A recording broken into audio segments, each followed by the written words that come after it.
Hi පොය දවසේ ගමනක් යමු. යන්න කලින් පිරිකර ටිකක් අරන් ඉමු. අපි මේ පිරිකර ටික ගන්නේ මොකටද කියලා ඔයාලට වීඩියෝ එක බැලුවම තේරෙයි. ඉතින් මට මේ ගමන යන්න කතා කරේ මගේ යාළුවෙක්ගේ අම්මා කෙනෙක්. අපි දෙන්නත් එක්ක කයියක් දාගෙන නිදහසේ ගමන ගියා. බලන්නකෝ මේ වෙල්යායත් එක්ක තියෙන පාරේ ලස්සන. ඉතින් අපි මේ ආවේ වැඩිහිටි නිවාසයකට. හැබැයි මං ඔයාලට එයාලගේ වීඩියෝස් ෆොටෝස් මුකුත් පෙන්නන්නේ නැහැ. මොකද ඒක හරි නැති හින්දා.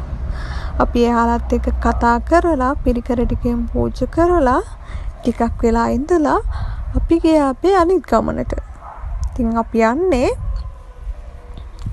බුදුගල රජමහා විහාරයට. ඉතින් ගොඩක් කට්ටිය මේ තැන දන්නවා, නොදන්න කෙනෙක් නම් නැති තරම්. ඉතින් ඔයාලත් ඇවිල්ලා නැත්තම් අනිවාර්යෙන්ම එන්න. මේ පන්සල හොයාගන්න හරිම ලේසි. මොකද පාර අයිනේ තමයි මේ පන්සල තියෙන්නේ.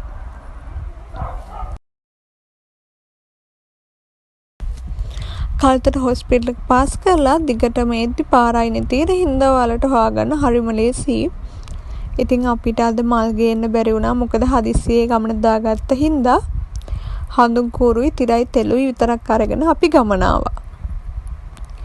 අද පන්සලේ ටිකක් සෙනග හිටියා. මොකද පොය දවසක් හින්දා අනික පුරාණ රජමහා විහාරයක් හින්දා බලන්න දේවල් ගොඩාක් තියෙනවා. ඉතින් අපි ඉස්සෙල්ලාම විහාර මන්දිරයට යන්න නැතුව පහන් පත්තු කරලා හඳුන් කුරු පත්තු කරලා එහෙම තමයි අපි විහාර මන්දිරයට ගියේ. අපි ගියපු ටයිම් එක ටිකක් දවල් වෙලා ඒ හින්දා පොළව රත් වෙලා තිබ්බේ. ඔයාලා යනවා නම් උදේ වරුවක වගේ යන්න. මොකද මේ අවුව රස්නෙත් එක්ක උඩ නගින්න අමාරුයි. ඉතින් ඔයාලා දන්නවද බුදුගල කියන නම ලැබුණේ කොහොමද කියලා? මම දන්න විදිහට කියන්නම්. හැබැයි වැරදි නම් ඔයාලා අනිවාර්යෙන් නිවැරදි කරලා කමෙන්ට් එකක් දාන්න. අරලිය මල් සුවඳ හමන මහ වනාන්තරයේ ලෙනක රණින් කරන ලද බුදුරුවක් තිබුණා කියලා ගල්ලෙන ඇතුලෙන් බුදුගුණ ගායනා ඇසුන හින්දා බුදුගල වුණා කියලා ජනප්‍රවාදයේ සඳහන් වෙනවා. ඉතින් මම වොයිස් කරද්දි පොඩ්ඩක් වටේ පිටින් සද්ද ඇහි. ඒක වැඩි ගණන් ගන්න එපා. ඉතින් අපි පහන් පත්තු කරලා කොම කරලා විහාර මන්දිරයට ගියා. විහාර මන්දිරයේ ඇතුලේ නම් ෆොටෝස් වීඩියෝස් මොකුත්ම ගත්තේ නැහැ. මොකද අවසර දෙනවද නැද්ද කියලා දන්නේ නැති හින්දා.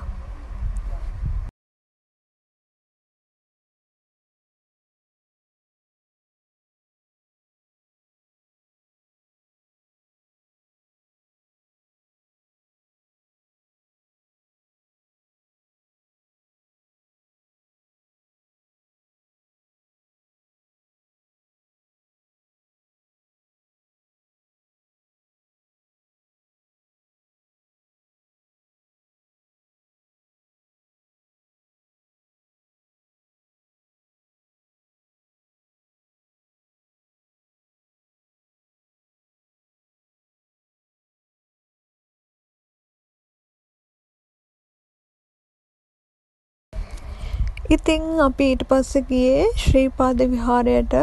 එතනින් උඩ පඩිපෙළ ටික නැගලා ටිකක් උඩට යද්දී වටපිටාව හරියම ලස්සනට පේනවා.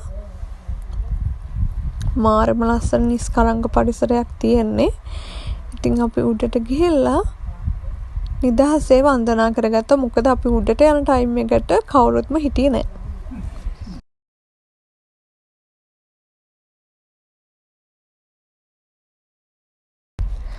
මේ තමයි ශ්‍රී පාද විහාරය.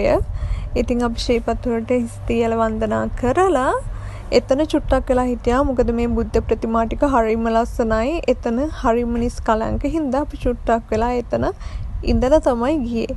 බලන්නකෝ මේ බුද්ධ ප්‍රතිමා ටික කරලා තියෙන ලස්සන.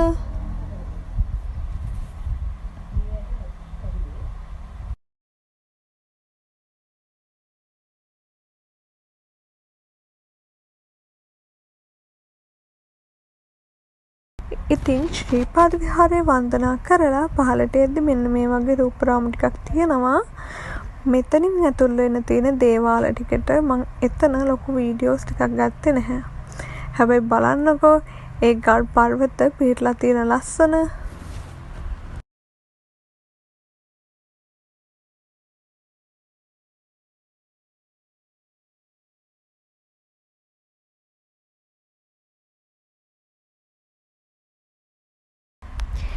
ඉතින් දේවාල ටිකත් වන්දනා කරගෙන මෙතනින් තමයි පිට වෙන්න තියෙන්නේ.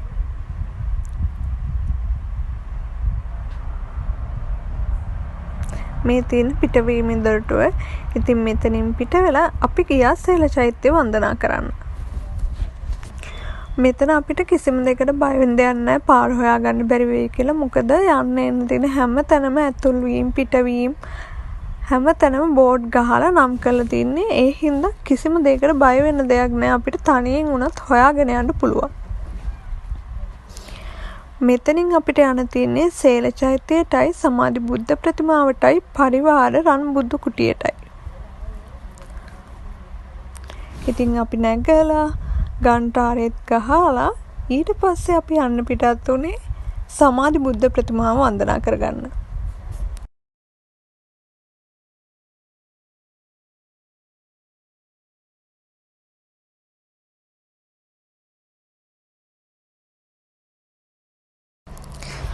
මේ තියෙන සමාධි බුද්ධ ප්‍රතිමාව තියෙන තැන මෙතනත් හරීම හිස් කලංකයි වටපිටාව හරීම ලස්සනයි. ඉතින් අපි මෙතනත් වන්දනා කරලා සේල චෛත්‍ය වන්දනා කරගන්න ගියා. එතනත් වටපිටාව මාරම ලස්සනයි. කොහොමත් බුදුගල වටපිටාව නම් හරිම ලස්සනයි. ඒ හින්දා ඔයාලත් අනිවාර්යෙන් ඇවිල්ලා බලලා වන්දනා කරගෙන යන්න. ඉතින් බුදුගලට එද්දින් කල්තොට පැත්තේ ඉඳන් බුදුගලට එද්දි බුදුගල පන්සලට එන්න කලින් ඔයාලට හම්බෙන පුරාවිද්‍යා නටබුන් තියෙන තැන. ඉතින් ඔයාලා අනිවාර්යෙන් බුදුගල එනවා නම් එතනත් බලලම යන්න.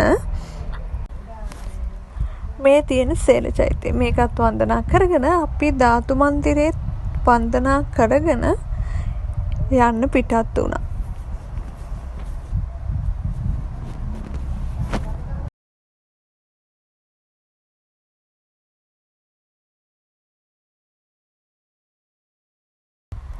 මගදී අයිස්ක්‍රීම් දෙකකුත් අරන් අපි දෙන්න ගියා. මේ තියෙන අර මං කිව්ව පුරාවිද්‍යාව එක්ක ඔයාලා එනවා නම් එතනටත් යන්න.